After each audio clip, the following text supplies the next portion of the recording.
What is up, people of the internet, and welcome to Real Talk.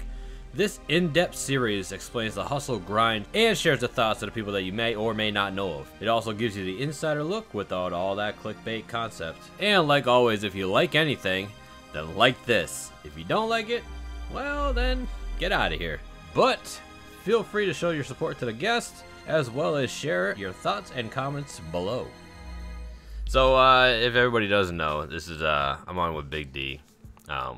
Ryan, and I don't know how the hell you say your last name. I know I've paid money to it before. I appreciate you not butchering it. It's DeDomenico. Take a few practices, but you get it. Yeah, we'll just go with that, and we'll loop that back a couple times because I'm not even going to try again. DeDomenico. So, the people that don't know you, why don't you tell them a little bit about who you are and what you're currently doing? For starters, I'm 26. I'm back at college right now, actually. Going for marketing and advertising. A little bit of a certificate in digital marketing, so hopefully we'll be able to get something with that. I actually run a travel agency franchise with my brother that we've been doing for, probably about 2 or 3 years now. Besides that, I mean, between my business, between school, and then competitive gaming, that's really been my life for the better part of 3 years now. Sounds like a pretty good life. In the aspect of gaming, when did you think there was something that you could like pursue? Actually, I remember it perfectly. Back in late 2011, I want to say around September, I was living in Orlando at the time, going to UCF, and my brother came in and he told me about some tournament that was called CEO, and I had no idea what that was. And he knew I was playing Mortal Kombat 9 like literally every single day, at least 2 or 3 hours a day. It was just such a fun game to me. I taught myself from the ground up. He's like, yo, you should go really try one of these tournaments. And I'm like, I don't know about that, because I didn't really think I was that good as comparison to like all these people that I watched. Because at the time, I mean, between Pig of the Hut, Rio, and CD Jr., those are like my 3 guys to watch, you know. Like, I've heard of their names, people always talked about them, and I was like, I'm just not on that level. But this CEO was a monthly at a bar in Winter Park called Roosters. I remember it. We were sectioned off in the back, had a good amount of MK9 setups, you know, your typical what seemed to be like almost like a local, just on steroids. So there was about like 45, 50 people. I show up, I start getting casuals, and I'm doing really well. I'm like, all right, well, this is pretty cool. Sit down to play, and then I win, like, I think it was like 4 or 5 matches in a row. And then I lost my next 2. I lost to, actually, I got double eliminated by Newbie. Okay. Who played Cyrax. So, I mean, anyone who's been around back then knows how that feels to lose to Cyrax. But it was really cool. I ended up placing, I think, 5th. And I just had a really good time. Made some connections in the scene, started to figure out that there was actually an offline scene for fighting games, specifically with MK9.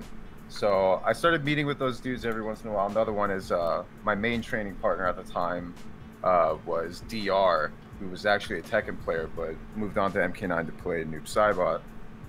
So we start going to all these locals and monthlies and stuff, and then I win a tournament in Tampa. I drove up with a couple of guys. I won a tournament in Tampa, and then I won CEO Winterfest in January. So then after that, my name started spreading a little Come on, bit. your name already, though? Jeez. Oh, yeah. Just a principle already. What sucks is that that's not the name that I wanted. You know, as a little bit of, I guess, behind the scenes, Big D is, it was never originally my nickname. It was actually my brother's when he played football in high school. And I used it because I was like, oh, I'm not going to do well. I couldn't think of anything. I just threw that out there. It was all done. And then by then it felt a little bit too late. So I figured I'll just do it. And I remember there was like a hype video with Pig of the Hut and Lord of the Fly to kind of hype up final rounds, because this was around, you know, about a month and a half to go until final round in 2012. And they mentioned my name, saying, oh, we don't know if he's going, but there's a lot of hype around him, and it'd be cool to see him there. So then between that and then all the guys in Florida, they pretty much forced me to go to final round. We drove up. It was like a 7.5 hour drive. We get there, and then the rest is just kind of history. I had a really tough pool at the time. I had CD Jr., I had Clint the Beast, I had Showtime. I had all these guys that actually went on to be like dominant players. And I made it out of that pool in winners to make top 8, and then ever since then it just kind of like snowballed. And then, you know, fast forward 7 years later, here we are. Right, yeah. I mean, that's 7 years. Oh my God, you've been playing competitive games for that long. Yeah. What was the precise time that you're like, this could actually be something that could take me somewhere? It's weird that you asked that, because at the time, you know, for a while, I didn't really think it was gonna take me anywhere, but I knew I stumbled upon something that I wanted to stick with. After I like went to the local, like at that, when I mentioned Roosters, I was like, I really like this. I happen to be pretty good at it, and I just like it. I was thinking, I'm like, you know, I made a huge impact, and I like that feeling of like, you know, not just people knowing who you are, but like people looking up to you. I've heard people that said they wanted to pick up, you know, Nightwolf and Ermac after my performance, and like I wasn't used to stuff like that, and you kind of get addicted to that feeling. So I just kind of ran with it. But to kind of like answer the question, when I figured I can really go somewhere, wasn't until, you know, probably MKX, really, because anyone who's was around during MK9 sees the drastic difference in what we now call esports between MK9 and MKX. What really just the opportunities that were there. You know, you travel to a tournament in MK9, you know, you're lucky to make back your entrance fee. I mean, you're not getting anything unless you place top 5, top 4, top 3. You know, back then there wasn't really, there were no circuit points for the NRS scene. There was no big pop bonuses, no 10 grand, 50 grand. That stuff was unheard of. If you got $500 pop bonus, you had everyone showing up. That's just what it was. Right, right. So I didn't really see it as something that like I could really, you know, take super seriously. I just did it because I loved it. And I realized that, you know, when the times change, you know, 2015 rolls around, and MKX has this huge hype, and there's ESL, and there's, you know, all these pop bonuses, and majors are huge now. Because for those that don't know, I wasn't around during Injustice. I took that time to kind of like focus on my own life, and I came back for Mortal Kombat because that's what I like. And the difference was insane. You know, MK9 was 85, 90 entrants, but it was stacked. You know, now MKX, especially when it first came out, was in the hundreds, you know, the high hundreds, and just the competition is just crazy.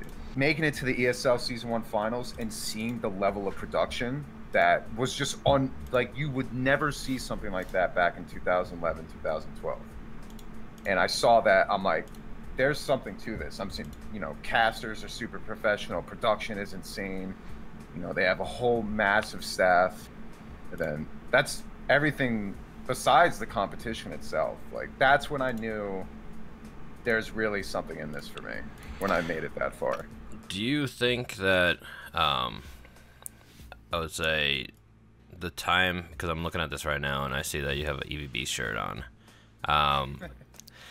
We don't need to go into the rest of the nonsense, but how did you feel being part of a team? Because I think in like July-ish of like 2015, I think this is around like the first time I met you, because this was at I drove to an event. It was like 4 hours away, and it was Summer Jam possibly. And you're a part of EVB, and then we had a couple of our guys there as well. I was in Summer Jam of 2016, if that's the one you're thinking of. It quite possibly could be. My memory jogs me. The more polished EVB jerseys with the right. It was the ones from Metathreads, because I took a picture and I had to promote it. Right. So yeah. So when I look back at all these things, all these posts about you, It's always with EVB. So that means that it was a long time that you're with them, because on like event hubs, you're like top prospects to look for, right? Or those guys to watch out for.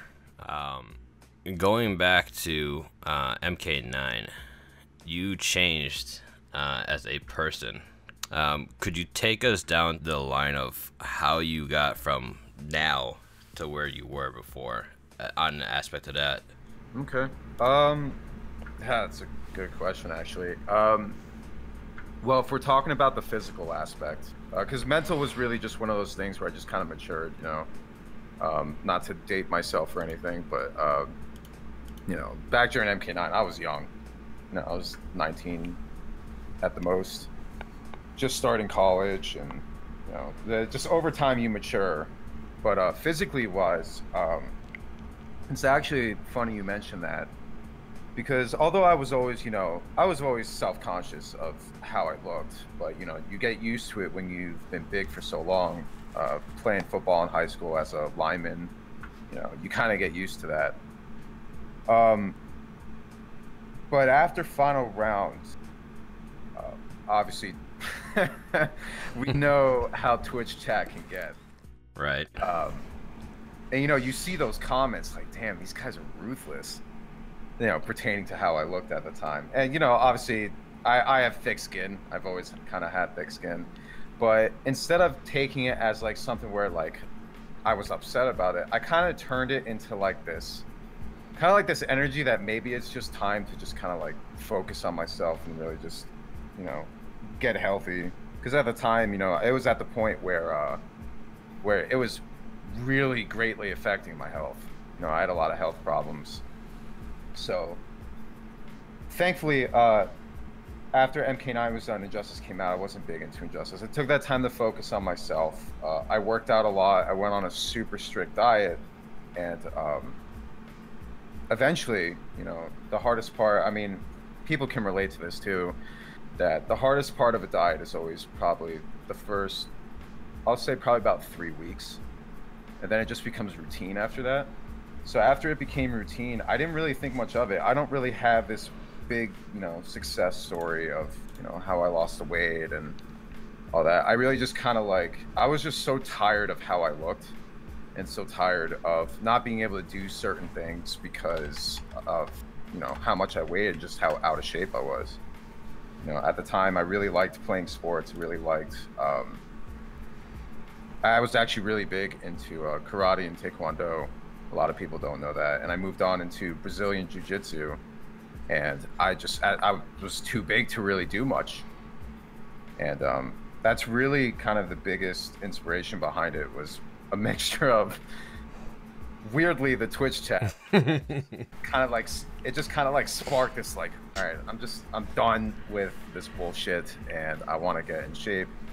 So then I made my debut. I remember going to CEO during Injustice 1 just to go say hi because I lived in the area. And that was after, you know, I lost 120 pounds. Because I think my cap, I think I was about 330, which is a massive weight when you don't even count in the fact that I was like 5'9" at the time. Right. So I lost a lot of weight, and then I show up, and then, you know, people like Tom Brady, who I've been friends with forever, saw me, and he was like beside himself. And, you know, obviously Brady being Brady, you know, saying, hey, let's go get a cheeseburger, you know, like.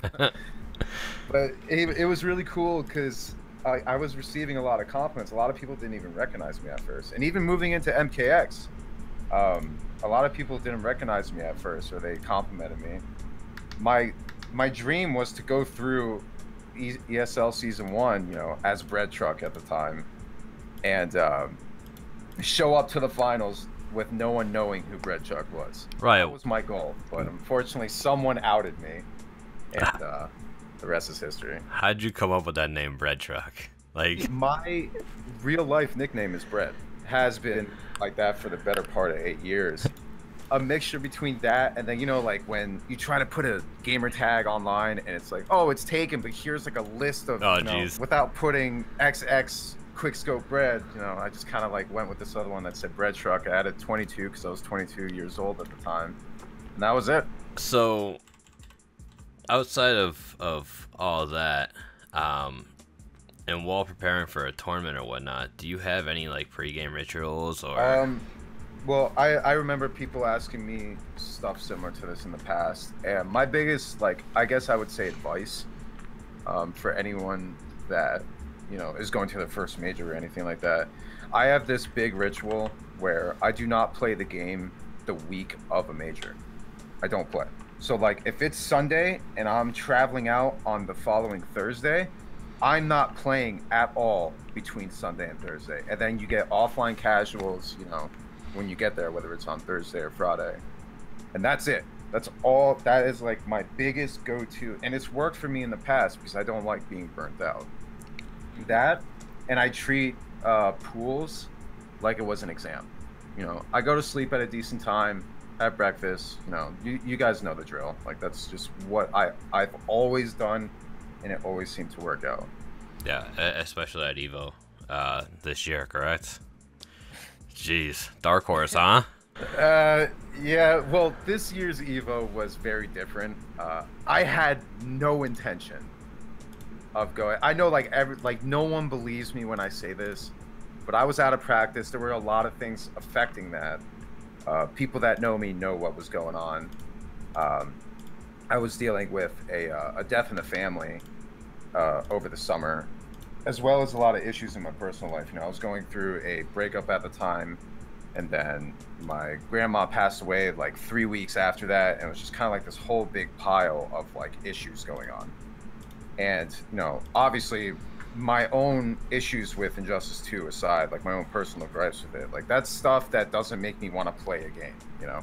Like, I have other things. I go to the gym a lot to, like, you know, that's my therapy pretty much. And so I everything that happened at Evo was not supposed to happen. You know, no one. Yeah, clearly everybody said that. A lot, and Heidi sessions, and I mean, I played, I would say probably about maybe 2 sets a week, between probably about 3 weeks leading up to Evo, and those were all, with the exception of one set I played Tweety, all those sets were with Biohazard, and he can vouch for that. God only knows why Evo happened the way it did. Yeah, he's the only one. Something about Evo, man. It's like right? I eat the sensu bean and just transform. Jeez, that was nuts. Yeah, I mean, the Evo 2016 too, right? You lose fairly early, and then you go on like a 7 straight run, I think it was. Here's one of the harder questions. Do you think people lack the respect of what it means to be a fighting game player in general? Yes and no. I mean, I've seen people do well in other games and come over to NRS and do pretty well. Lil Majin, for one, did pretty well during MKX. I don't know if he got any top 8s, but he was up there. He was a known displacer Raiden. But going back to the question, respect-wise, I don't think there's too much of a problem, but I will say people don't understand how hard it is. You know, not to say that, you know, when you play at a level like that and you see the crowds in the back and you just see how nerve-wracking it could be, it doesn't matter what game you're playing, whether it's Counter-Strike or Dota or fighting games or whatever it is, you know, nerves are nerves at the end of the day. So I would like to think that top players of any game can kind of sit back and realize that, like, you know, regardless of what you think about the technical aspect of a game, you know, you look at the mental aspect, and that you have to be, like, mentally, you got to be tough as nails to play on a big stage and not let it get to you. You know, some people will tell you, oh, it's not that big of a deal, and, you know, oh, you just get used to it after a while. I've been doing this for 6 years, and I stepped onto that Evo stage in 2016 shaking. And that's the truth. I was straight shaking. And I was going up against Michelangelo, who we joke all the time, and, like, we were, you know, talking shit before the set even started. Like, it's a casual thing, but the moment you get that button check, and you look around and you see you're in this massive stadium, like, all those nerves start coming in. It doesn't matter how long you've been doing it for. So you have to be kind of like, you have to have nerves of steel. But to say people don't respect that, I haven't really seen personally. Now, granted, I don't pay attention to a lot of the drama. I do know there's been something going on recently on Twitter where it's something with like I forgot who said that. But it feels like there's a difference between the level of like fighting games versus like a MOBA or something, right? Where they think they're more strategic because of their game is like a real-time thing, but at the same point they don't look into all the combo configurations that you guys have to do mentally as well. So I think it's I think there is a lack of respect because they don't know what's actually happening, and I think there's no way to prove that until it's laid out in a better fashion. I can see what you're saying, and me, you know, obviously, I think you know this, but for people that don't know, I'm a big Dota guy. I loved Dota at the time. I mean, I'm looking at my Steam profile as we're doing this right now. I could go look at my Dota 2 hours played, and it's over 3,000 hours, you know, starting in 2012. So I'm very friendly with, you know, the competitive level of Dota, and I'm assuming just MOBAs in general at that point. It's difficult in their own sense. Like Dota has a lot of things that fighting game players don't see, and then, you know, the other way around. So a Dota player that's looking at fighting games may not respect it because they don't understand it. You know, they're looking at it from, you know, no higher than a casual's eye, and being that they're so locked into their own mindset of how competitive Dota is, the two games are completely different. They may have some synergy, but not enough for you to play Dota competitively and then look at fighting games like, oh, I can see why he did that. Oh, that's really sick. Like, they'll look at it and be like, wow, he's just hitting buttons in a real sequence. Like, they see it from a very basic point of view. And that's probably why, you know, some people may not respect it, because they don't see it as something that's very hard. But all it takes is one crash course and you'll realize that it's tough. And the same way for us. We can't sit here and be like, oh, you know, a team game, you have other people to rely on, to, you know, there's less stress on you. That's like not true at all, because every person on a Dota team, for example, has a different role. So if you screw up your role, you're gonna, chances are you might lose that game for your team, and then you right. Talk about pressure. Us as fighting game players need to see the other, you know, the other story to the argument, I guess is the best way I could put that. Like, right. We have to see from their shoes, like, yeah, you know, depending on how they're conveying their opinion, maybe they need to tone it down a little bit. But the idea of it is that we don't really have that complete understanding of either, you know, both types of games. You know, we know fighting games, they know competitive MOBAs. That's really just all there is to it. Yeah. Obviously, there's a lot more to it. I think both games have an in-depth type of feel to them.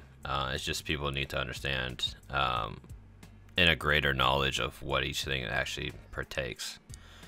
But how do you think the scene you currently play in, which is NetherRealm, gets to that level of a CSGO, a Dota, League of Legends? What do you think would be like the correct steps to improve the current fan base as well as the opportunities? I'm gonna have a very different opinion than what most I would think. I'm gonna say we're doing a lot of things right, actually. I think one of my biggest opinion with this sort of topic is that we need more time, realistically. For whatever reason, you know, it's always going to be an anomaly why MOBAs blew up so fast, and, you know, why fighting games are kind of lagging behind, because fighting games have been around forever, you know, before MOBAs even. But I think because there's something about the team aspect that people like. And this might even go back to talking about, you know, a lot of people may not understand how fighting games work on that level. Dota and League of Legends and all these things, they appeal to like the general public. You know, League of Legends and Dota, they're free to play, so like naturally they're gonna connect to a bigger fan base. And when you look at all these other players, whether it's personality, whether it's just gameplay in general, they just find it fun, so they reach out to people quicker. So even though MOBAs have been around not as long as fighting games, they grew much faster. We're growing just at a smaller scale, and that really depends on the scene that we're talking about. So if we're talking about NRS, I mean, granted, NetherRealm only started, 6 years ago with Mortal Kombat back in 2011. 6? 7? 7. I think it was 6 or 7 years ago. Yep. So, and even then, their focus was not even. They didn't even know fighting games could get big. None of us did. It wasn't really until like 2014, 2015 where you start seeing fighting games get like some really big limelight, like outside of EVO, when things start getting televised and offline circuits and higher production. Like, we're relatively new into the esports scene. And if you look at it from that perspective, we're growing at a pretty decent rate. It might just not be the rate that everyone wants. So how do we change that? It's hard to say. I mean, it's not that we're lacking in a lot of areas, depending on who you ask. Like, for me personally, our scene, I'm going to be completely honest, I think our scene lacks a lot of personality. And I think that hurts because, you look at all these other games, like, just look at Lil Majin, for example, with Tekken. Dude has one of the coolest personalities, and he just plays with his heart on his sleeve, and you see that in his gameplay. You look at all these players in other games, like, look at Smug in Street Fighter. That dude could literally probably never place again, and he will always be known, and he will probably always have a sponsor at the ready. Why? Because the dude is a personality, on top of being a great competitor. Like, we don't have a lot of that. And that's one of the reasons why I have to respect Tweety so much, is because he's the villain that this scene needs. Right. He is. 100%. Who else has the balls to pop off on Sonic Fox mid-set and do what he did? No one does that. Did it, and it got the crowd super hyped. People love to hate Tweety, but at the end of the day, you still love him a little bit. Right, Tweety's one of the coolest guys I've ever worked with, and I think that's how you just phrased it, is exactly how others, if they have some type of personality, not let it. Don't be afraid to let it shine a little bit, Yeah. Because it's not to say that we're having, it's not to say that it's non-existent. Like, there's plenty of players with personality outside of Tweety. I mean, Honeybees, you could count on both hands how many players have personality, but the thing is that, like, even though they have personality, sometimes you don't really see it. And that also doesn't have, it's not completely on the player too. There's a lot of times where I've seen these players that I'm talking about, like, at tournaments, and they'll win a set or something, they'll show emotion, but the cameras don't switch in time. Right. And that creates this illusion that we don't have a lot of personality. I'm saying we don't have a lot because I've seen it and I've been traveling for years. But there's also a lot where, TOs and camera crews and stuff need to be more on the ball with showing this stuff to the casual audience. I've been the biggest advocate that it's about damn time. We're reaching 2019. I want to see player cams up in the middle of a set. I want to see that. I'm in the same boat. There's little subtle moments, whether it's just like, raising your fist after you win a close game, or like getting salty after you drop a combo and lose a round. Like, that stuff needs to be shown. You need to be showing the emotion that these players have, to the public. And that's going to show that, regardless of the size of our community, we got some heart, and the rest is going to come eventually. I'm 100% on board with you with the player cams. That's one thing that they did great on the ESPN feature with Injustice 2 this year, because there could be that little emotion that shows, and people like take that and are like, oh my god, this guy does actually have a heart, and not just a robot, Right. What are some of the goals that you have in mind moving into the next title? Are you competing? Are you going to commentate? Are you going to write articles? Because a lot of people don't know that you used to write articles for ESL. Right.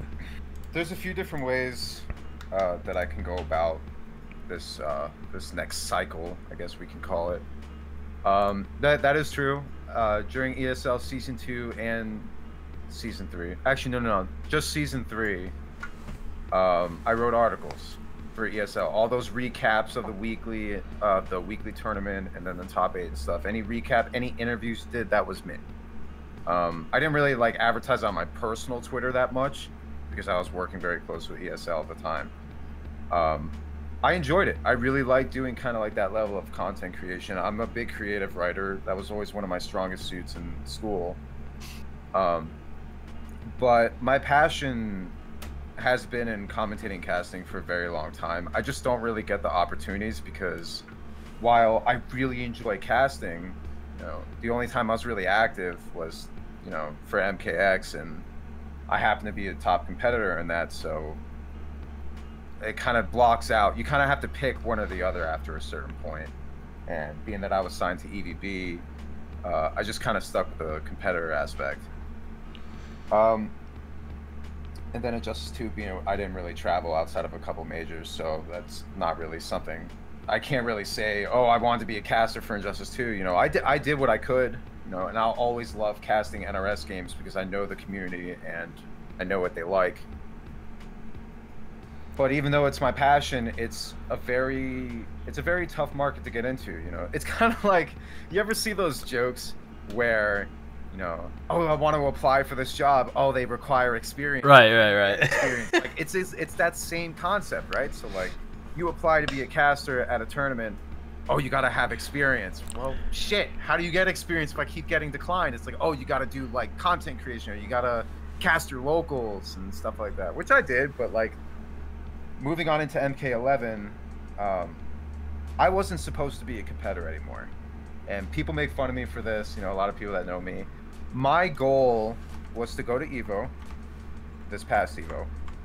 I was gonna, you know, drown in pools or whatever. I was gonna have a great weekend with everyone, and I was gonna fall off the face of the earth. That was my plan. That was actually I was about to go full on Madsen, gone, finished, off the grid. That was it. And then I got fourth, and I'm like, well, shit.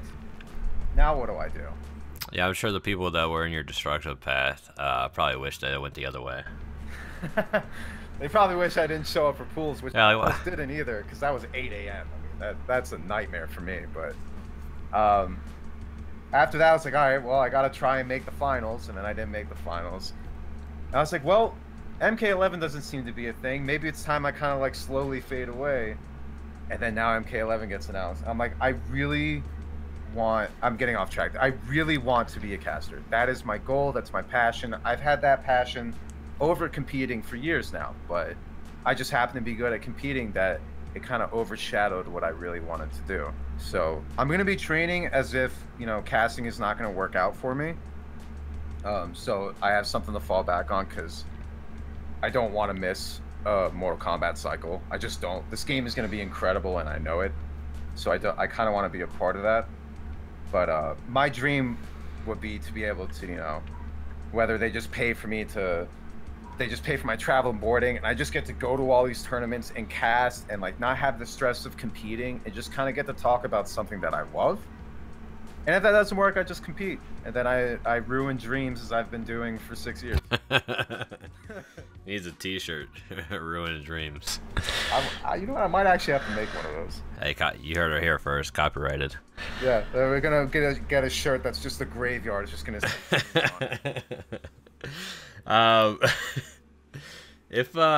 if you could pick out one moment out of your whole competing career where somebody remembered you by, what would it be?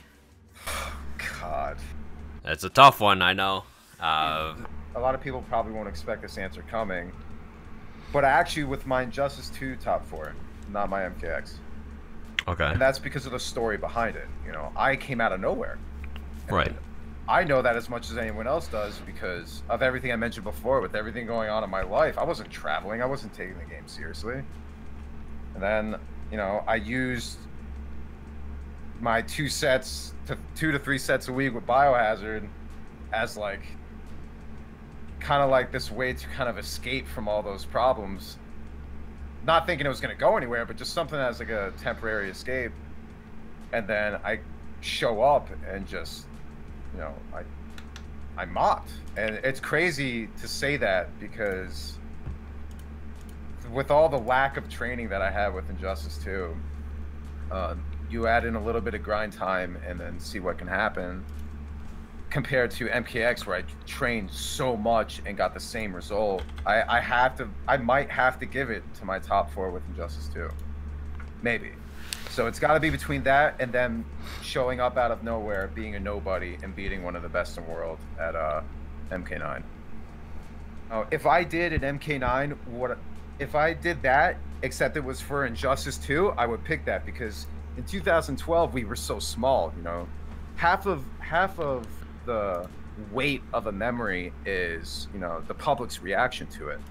And Injustice 2 getting top 4 of that, I mean, for anyone that was there or watched it, I worked the crowd, and I love that. And that's one of my best memories in my whole competitive journey, was being able to interact with the crowd and have the entire crowd on my side through the entire thing. When I wasn't supposed to be there in the first place, I had no business in that top 8, and I'm cool with saying that. I look at your Evo run as by far the best, because that's what I've been a part of. I wasn't around per se towards the beginning half of your career. Right. I was still trying to figure out Call of Duty Land. Oh, yikes. Yeah, that's a huge yikes.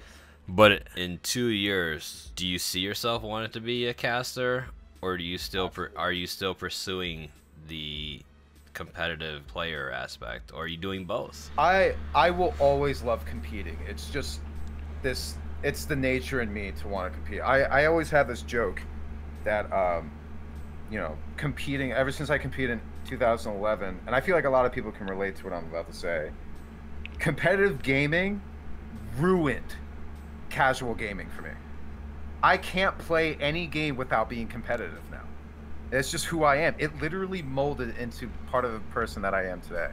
So I will always love competition. I will always love, you know, trying to see if I'm better than the person sitting next to me at whatever we're playing. But like I said, my passion and what I've grown to love has been casting and trying to deliver, not even just hype. Like, people are really good at hype. I'm okay at it. I just like the idea of trying to not necessarily teach the casual audience, but help them understand what's going on so they can appreciate it more, which goes back to what we were talking about with, you know, fighting games versus competitive MOBAs. You know, you want to help people understand why these matches they're watching are so incredible. And that's something I've always like found this like love for. I want to be a part of that, and I know I have what it takes, but I just have to get there first. So to answer your question, if I had it my way, I would be a full-time caster moving on, you know, NetherRealm, maybe dive into other games eventually. You know, I'm a big Counter-Strike, I'm a big Dota guy. Like, I would love to do that at some point, but I'm nowhere near that skill level yet. That's what I would like to do. But like I said, I'm always going to be training and playing the games I love as if I'm going to be a top competitor, because whether I want to do it or not, it's just part of who I am now.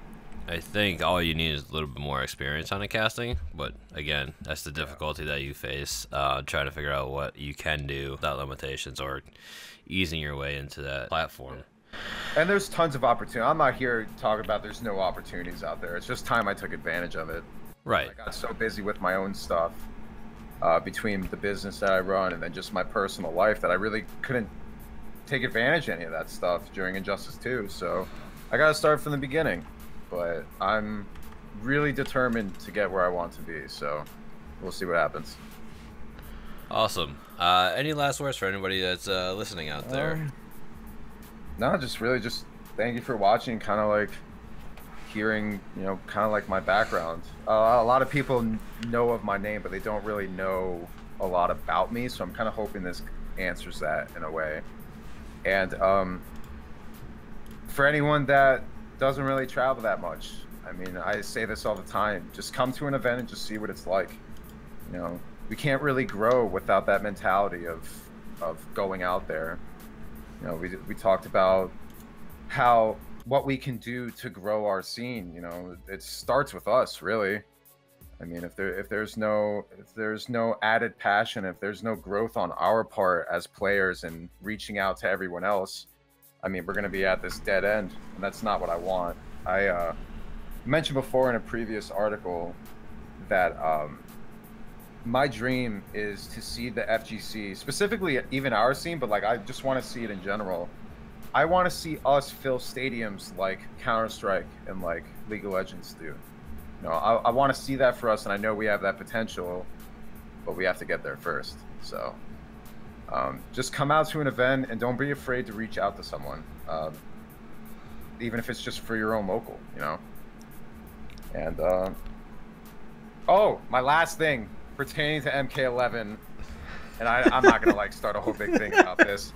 Please, everyone, don't bitch in the beginning. Let the game flesh out for a little bit, please. For me, just let it flesh out. Granted, get rid of all the stuff that's like, you know, obviously broken, like infinites or whatever. But like, let's let the game flesh out, and let's see what happens. You know, the public opinion spreads like wildfire, so just be mindful of that. Let the game breathe. That's really all I got. Yeah, let it breathe for a little bit, depending on what it is, dude. If it is super broken in the beginning, then obviously, yeah. But like, but complaining about it's not going to do anything. Just submit the knowledge that you have to the people in charge, and let them handle it instead of ranting about it. Negative aspects do nothing other than just cause unnecessary drama. And then at the end of the day, if the developer is not going to listen to you because you're causing drama, then you're going to keep that broken stuff in the game, you know? Yeah.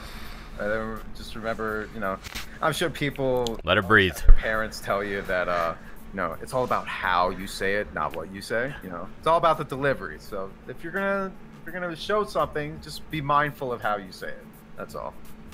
But other than that, I'm just super excited to get started. April 23rd is gonna be a life-changing day for a lot of us. April 23rd, MK11. Go pre-order right now. I already did. Not sponsored. Not sponsored, by the way. Where can people find you at? Anything you could find out about me is going to be on my Twitter, twitter.com/bigd_FGC. That's really all I got. I don't have any other big things. No other shameless plugins for me. Just Twitter if you want to keep up to date on everything that's going on. I do a Twitch as well. Twitch.tv/LTH_BigD, which I will be streaming a lot more regularly. Yeah, that's really pretty much it. All right, well, thank you for coming on the show, and hopefully this has enlightened a lot of people about yourself as a person, and also your thoughts and mentality going into the future. So hit this man up if you're looking for some casters. This guy's pretty knowledgeable about any game. Appreciate it, and thank you for having me. It was cool to kind of share like my story over the past couple years, so that was nice to do. Yeah, man, thanks again for coming on. And if you did enjoy the podcast, please do all that stuff that everybody else tells you to do. Subscribe, like, blah, blah, blah, blah, blah. Show Big D some love on Twitter as well. And we'll see you guys on the next episode.